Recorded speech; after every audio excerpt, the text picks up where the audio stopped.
вечер од Вашингтон, ова е гласот на Америка на македонски и ТВ журналот News Flash. Јас сум Јулија Велковска.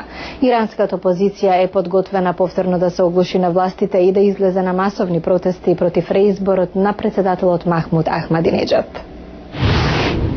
Според сведоци, опозиционите активисти го исполниле плоштадот Имам Хомеини во Техеран во време на растечки протести поради победата на председателот Махмуд Ахмадинеџад на оспорените избори. Поразениот реформски кандидат Мир Хусейн Мусави ги повика поддржувачите во четврток да се соберат и да се облечат во црно во знак на жалост за убиените во насилството по изборите. Во понеделникот провладините милиции во Техеран убија најмалку 7 демонстранти. Советот на заштитници моќно тело што ги нагледува изборите го покани Мусави и останатите два поразени кандидата на средба во сабота за да разговараат за нивните поплаки. Портпарол на Советот соопшти дека телото започнало да ги разгледува вкупно 646 жалби за неправилности при гласањето на 12 јуни. Официјалните резултати покажуваат дека актуелниот председател Ахмадинеџад победил на петочните избори со голема разлика. Тврдењето на опозицијата дека изборите биле наместени предизвика најголеми немири во Иран од исламската револуција во 1979-та.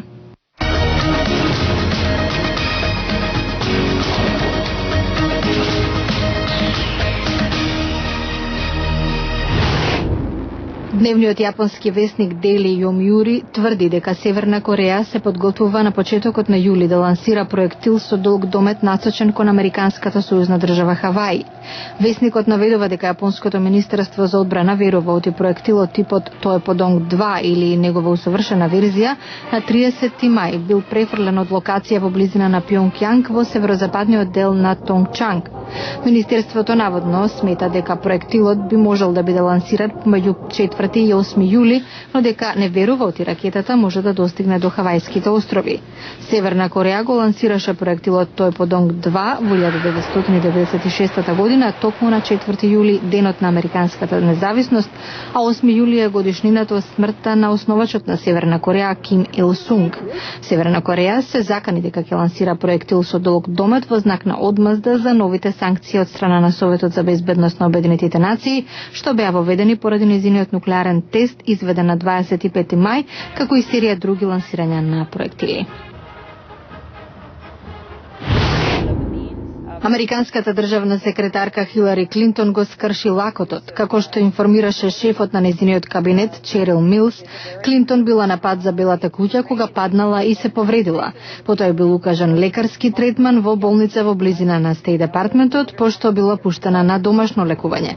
Поради повредата, таа наредната недела ќе појде на операција. Милс вели дека секретарката Клинтон со нетрпение очекува да се врати на своите секојдневни обврски.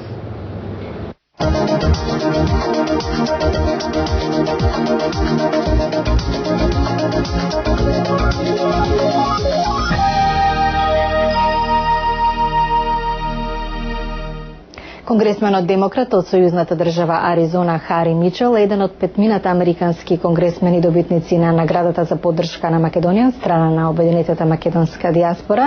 Ја нагласува улогата што може да има иселеништвото во евроатланската интеграција на Македонија. Со конгресменот Мичел разговараше Ведран Антоновски. Што може да сторат САД да и помогнат на Македонија поскоро да стане членка на НАТО и Европската унија? Треба да продолжи да ја поддржува вербално и на секој друг начин кога станува збор за помош од секаков вид. Треба да им се каже на луѓето дека Македонија е пријател на САД, пријател на демократијата, пријател на слободата.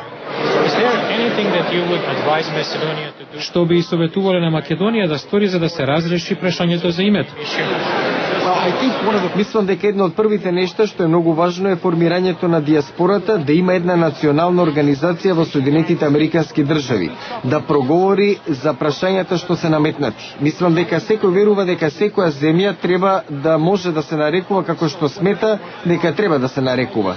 Мислам дека на известен начин е бесмислено да се има таков инцидент околу име на една земја. Во САД постои моќно грчко лоби. Дали во блиска иднина предвидувате формирање на неформална група кокус во Конгресот за поддршка на Македонија?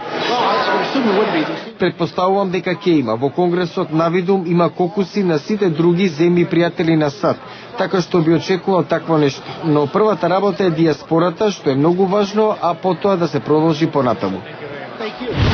Даниел Сервер од Американскиот институт за мир во интервјуто за Гласот на Америка на македонски говори за спорот за името меѓу Македонија и Грција. Тој вели дека за него не е битно што ќе пишува на парче хартија во Обединетите нации и дека ќе ги нарекува македонците онака како што сакаат да се нарекуваат. Со господинот Сервер разговараше Јане Бојаджиевски. По секоја рунда разговори за името компромисот и натаму се чини далечен. Зошто? Навистина не знам. Мислев дека ова одамна ќе биде решено. Почна и да ми станува неважно, затоа што ќе ги нарекувам граѓаните на Македонија како што сакаат да се нарекуваат, а тоа е македонци. Каде да се стави тежиштето и притисокот во преговорите?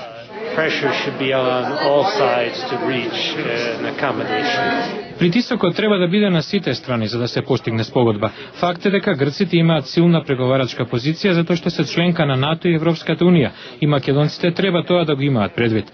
Навистина мислам дека не е многу битно што пишува на некое парче хартија во Обединетите нации. Важно е како македонците сакаат да се нарекуваат и јас така ќе ги нарекувам. Што може Соединетите Американски држави да сторат за да ја помогнат на Македонија да стане дел од НАТО? Мислам дека САД треба да извршат притисок врз обете страни за обострана спогодба. Мислам дека тоа и го прават, но можеби треба да го прават уште повеќе. Дали Северна Македонија е разумно решение, имајќи го предвид македонскиот јазик и идентитет?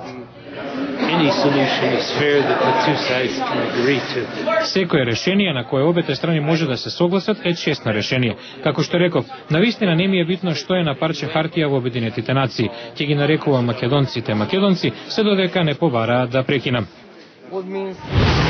И додовме до крајот на ова наше издание. Ви благодарам на вниманието. Ова беше Гласот на Америка на македонски. Јас сум Јулија Вилковска. До гледање.